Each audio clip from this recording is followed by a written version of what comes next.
Start करेंगे बस bio की पढ़ाई में। हमने कल फ्लावर का डायग्राम वगैरह सब पढ़ दिया था, तो अब हम आगे पढ़ेंगे unisexual and bisexual. Unisexual and bisexual.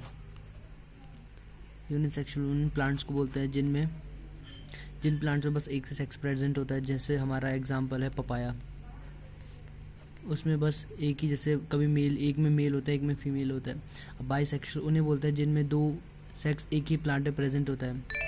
जैसे इसका एग्जांपल है ऑक्जेलिस हो गया, कोमेलिया हो गया, उसका एग्जांपल है। और जो यूनिसेक्सुअल होते हैं उन्हें हम डायोशियस बोलते हैं, डायोशियस।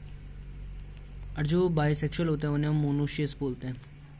ये आपको कंफ्यूज कर सकता है डायो, इसलिए अब मैंने याद रखने के लिए, इसमें बहुत ज़्यादा पहले मुझे कंफ्यूजन होता था, तो ऐसे याद करने के लिए आपसे डायो को मैं डाई मतलब समझ लो कि दो होते हैं पर हम एक ही मानेंगे, क्योंकि बहुत कंफ्यूजन करता है। डायोसिस मतलब होता है यूनिसेक्सुअल, ठीक है, याद करने के लिए कंफ्यूज मत होना, मैंने कंफ्यूज कर दिया हो। तो डायोसिस मतलब यूनिसेक्सुअल होता है।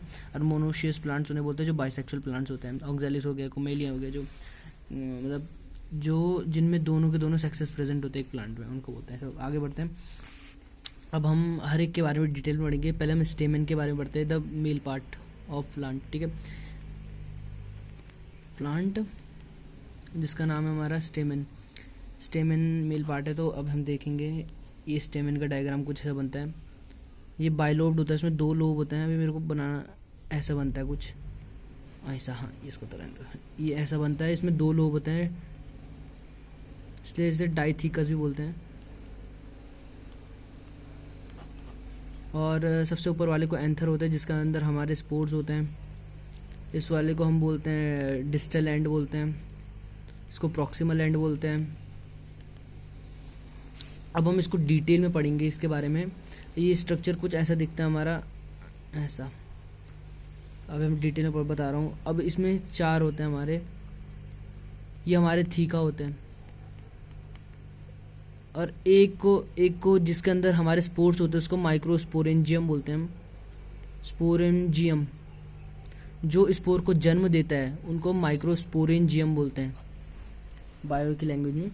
अब इसको हम डिटेल में पढ़ेंगे इसके बारे में, कैसे कैसे इसके अंदर स्पोर्स होते हैं। स्पोर्स मतलब एक तरीके से मेल पार्ट जो एक जगह से दूसरी जगह ट्रैवल करेगा फीमेल के लिए। अब ये देखिए, इसके अंदर, इसके बाहर से जो मदर नेचर है उसने इस स्पोर को बचाने के लिए इतनी कोशिश की है जितना कोई कर नहीं सकता। सबसे बाहर वाली लेयर एपिडर्मिस, जो हमारी स्किन की भी सबसे बाहर वाली लेयर होती है, आपको पता होगा एपिडर्मिस होती है, फिर हमारी स्किन की, फिर उसके बाद जो इस वाले में माइक्रोस्पोरेंजियम में, फिर जो सेकेंड लेयर होती है वो एंडोथीशियम होती है। जो एंडोथीशियम लिख भी देता हूँ, एंडोथीशियम फर्स्ट वाली का एपिडर्मिस, सेकंड वाला एंडोथीशियम, थर्ड वाली मिडल लेयर होती है, और जो सबसे फोर्थ वाली होती है मेरी सबसे फेवरेट लेयर है, इसका नाम टेपेटम होती है। जो हमारे स्पोर्स को होती है, वो हमें हमारे स्पोर्स को नरिशमेंट प्रोड्यूस करती है। टेपेटम जो टेपेटम के जो सेल्स होते हैं ना, वो बाइन्यूक्लिएटेड, उनमें एक सेल में दो न्यूक्लियस होते हैं। और जो एक तरीके से याद करना है कि जो स्पोर्ट्स होते हैं वो टेपेटम का काम यही होता है कि दूसरों को, मतलब जो स्पोर्ट्स हैं उसको नरिशमेंट प्रोड्यूस करना है, यही है आज का। अब देखेंगे हम इन स्पोर्ट्स की जैसे फंक्शनिंग, कैसे कैसे ग्रो होते हैं, कैसे कैसे ये मियोसिस करते हैं, मियोसिस करने के बाद ये कैसे टेट्राड बनाते हैं। ये सबसे इंपॉर्टेंट है, यही पूछा जाता है ज़्यादातर। और ये इसकी सबसे ज़्यादा टेपेटम का, कि मदर कौन है, मतलब जो उनको खाना प्रोड्यूस करता है, उसका आंसर टेपेटम है। इनका काम जो भी होता है डिहाइसेंस का होता है। इनका काम मतलब कि टूट जाएंगे और ये जो यहाँ के स्पोर्ट्स है वो बाहर बिखर जाएंगे, इनका काम यही होता है। पर टेपेटम का सबसे इंपॉर्टेंट काम होता है। अब अगली वीडियो में मिलते हैं आपसे, बस सब्सक्राइब करिए BBKP को।